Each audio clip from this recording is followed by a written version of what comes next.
In this video, we will review chapters 4, 5, and 6. When we talk about the different parts of language, language itself is just a body of symbols. Normally it's words. And the systems that you use to communicate messages that are common to people in the same speech community. Lexicon is just a collection of words and expressions, and phonology are the sounds that you use to produce those words. Syntax and grammar, those are the rules that you use to take those words and put them into sentences. Dialect is a unique form of a language, and it can be spoken by a specific group of people, a culture, or co-culture. This is not to be confused with dialectic that we talk about in chapters 7 and 8. A language community. So this refers to all people who speak or understand a particular language. So think about the English language. That's our language community.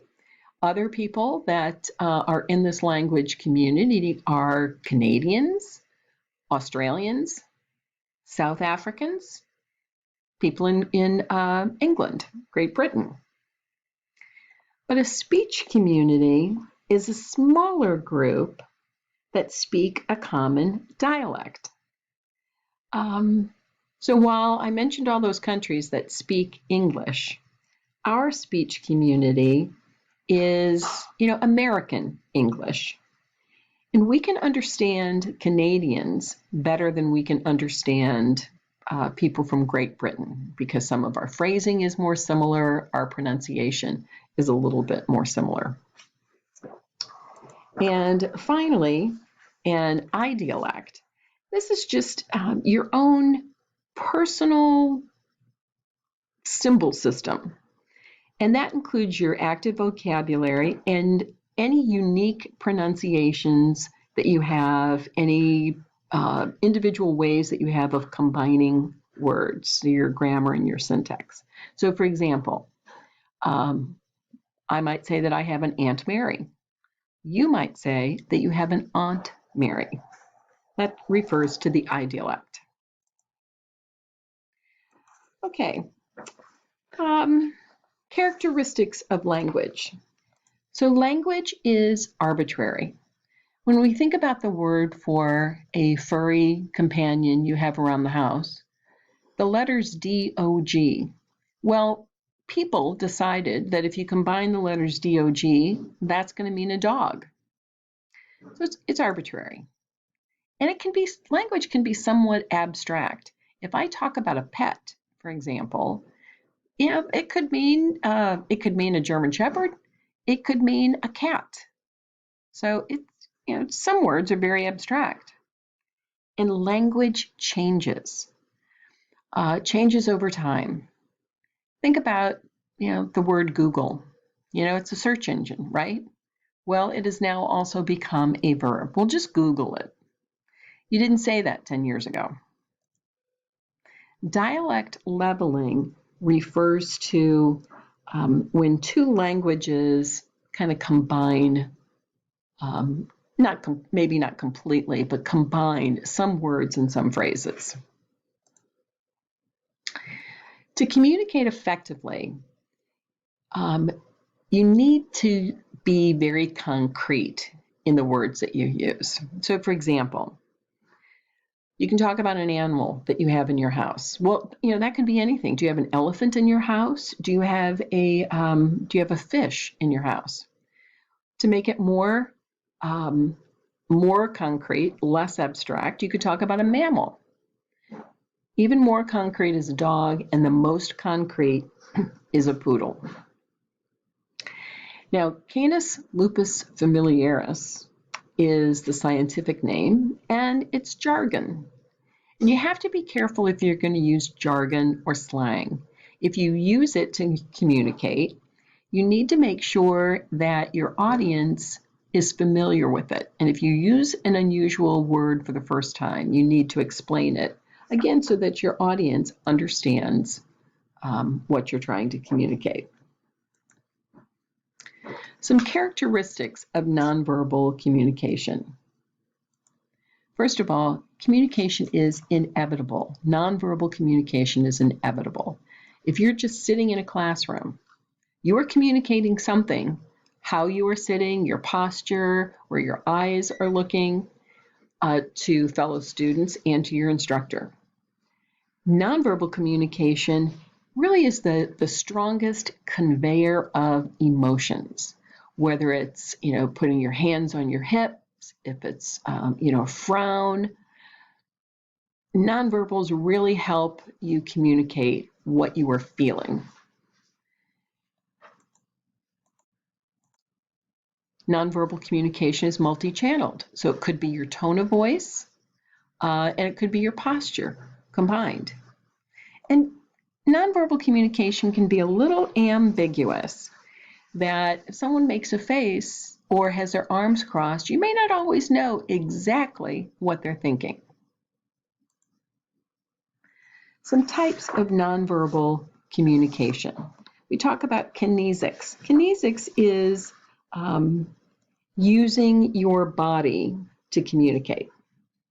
Types of kinesics, we've got gestures, different gestures that you make, illustrators that help you supplement a verbal message, adapters. These are those things where you're taking the hair away from your face, adapters that respond to some kind of a physical need. Another type of kinesics is eye contact. How much and how often you look at people. And keep in mind that eye contact is often used to signify turn-taking in a communication. Facial expression is another kinesic, another way that your body communicates. Posture, touch, and haptics, the interpretation of getting a touch or a hug. Then we have paralanguage. So paralanguage is using your voice. It could be how softly you are speaking or how loudly you are speaking, if you want to make a point. It could be the pitch that you're using, raising your voice or lowering your voice to make a point. How fast you speak, the rate, the quality, the sound of a person's voice, whether it's pleasant to the ear. Intonation, the inflection that you use in a voice. Vocalized pauses, okay. Those are all parts of paralanguage. Proxemics refers to the use of space, the interpretation of a person's use of space. Do you sit down at a table and put all your books around so that you claim this large territory? Chronemics, the way others interpret your use of time. So if you're chronically late, what does that communicate to your friends? Are you just scatterbrained and you're always late? Or you just don't respect their time? Or are you saying, hey, I want to be noticed when I walk in the room. That's why I'm always late. And then finally, physical appearance. Physical appearance says a lot about you. Whether or not you choose to, if you're a woman, whether or not you choose to wear makeup or style or color your hair. If you are a man, do you wear hats? Do you always have a hoodie on? For both men and women, do you have tattoos, for example, to make a statement? Okay, let's talk about listening and hearing from chapter 6. You know that hearing is a physical process. Listening, on the other hand, is a cognitive process. And it's the process of receiving and, evaluating, getting meaning from a message. The listening process. So there are a number of steps in the listening process. First of all, you have to pay attention and you have to select the stimuli that you're really going to focus on. You have to organize your thinking about it, understand and try to interpret what you're hearing. You try to remember. There are different tools we talked about. Remember, mnemonics is one tool to help you remember. And you evaluate what you've heard. In the understand and interpret part of the listening process, paraphrasing is important. So under paraphrasing, paraphrase just means that you put a message that you've heard into your own words to make sure that you understand it. There are two kinds of paraphrases: a content paraphrase, where it's really the denotative meaning of the message, or the exact meaning of the particular words, and a feelings paraphrase, where it's really related to the emotions attached to the message. Okay, empathy versus sympathy. What's the difference between those two? Well, empathy is intellectually identifying with the feelings or attitudes of another. Sympathy, on the other hand, is feeling concern or sorrow for somebody's situation. So rather than attempting to experience the feelings of the other, you translate what the speaker has experienced into feelings of concern or compassion.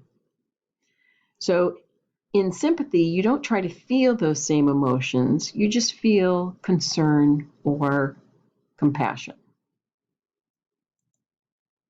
And that brings us to the end of the review for chapters 4, 5, and 6.